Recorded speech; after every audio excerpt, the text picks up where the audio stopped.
Hey there guys, what is going on? Sai here and welcome back yet again to another Gran Turismo 7 setup video for the channel. Today guys, we've got the GR4 ALFA ROMEO 155 DTM car, and honestly guys, this car is an absolute monster.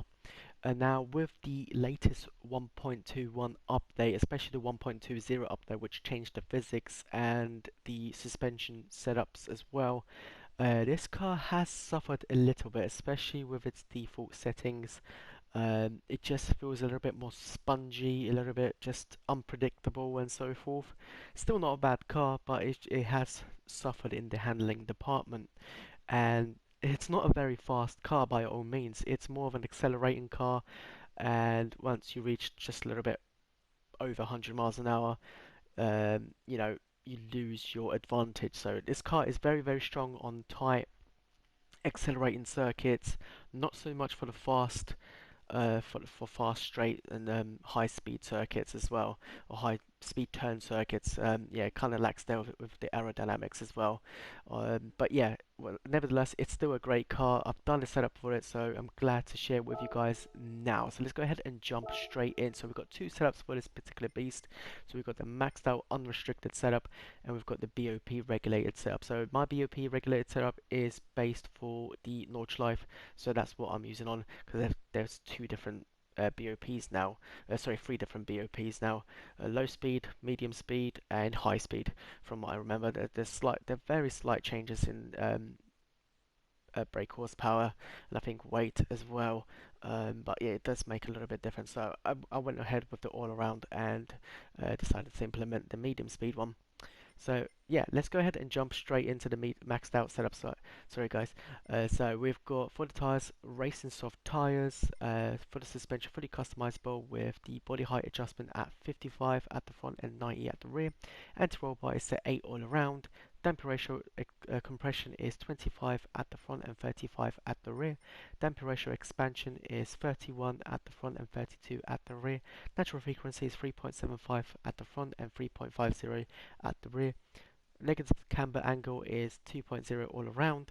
Toe angle is neutral at the front and in 0.15 towards the rear. Moving down to the differential, for the customizable diff, and you want 10 initial torque at the front and 5 at the rear. Acceleration at 15 at the front and 10 at the rear, and braking 10 at the front and 25 at the rear. Shame we can't do anything to the torque distribution there, so that's staying off 30-70 there. Aerodynamics is 200 and 200 all around, so that's as further as it can go on the front and as least on the rear, and that is actually its default setting here as well, which is kind of a shame that you can't really do much to the aerodynamics of this car, but it is an old car and it's a DTM class car, so I kind of get that. ECU at 100%, power restrictor at 100%. The transmission ratio is fully customizable racing with 320 preset kilometers an hour. I found that this one works really well with the setup. If you do want to play around with your custom gear ratios, that also will work quite well, especially for this car where it's very torque dependent. You can see on the top left there, it's only got 35.3 kgfm of torque available, produced by the engine, and yeah, it's not as much as I would like this thing to have. Around 40 would be nice, 45, something like that would be great, but yeah, it is what it is. For the parts, you want to have medium RPM turbo equipped on this car, just to give it a little bit more boost.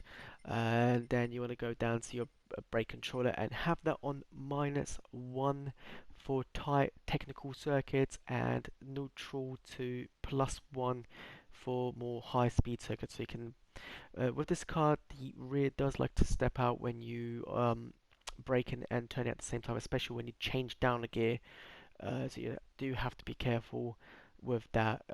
Setting it to +1 towards the rear will kind of counteract that as well a little bit. For tight technical circuits, you don't really need to. But yeah, for high speed ones, I would definitely go with that route there. So let's go ahead now and look at the BOP setup. So once again, racing soft tires. Suspension is exactly the same. There's a few little changes to the differential, which is the acceleration is at 20, 15 at the rear, 5 all around at the braking sensitivity, and down for the power restriction and weight restriction. So ballast at 175. uh, Ballast positioning, you can choose to run that towards the rear. I choose it to run it mid neutral because I find the balance of the car to be just on point, even with its 58 to 42 weight distribution.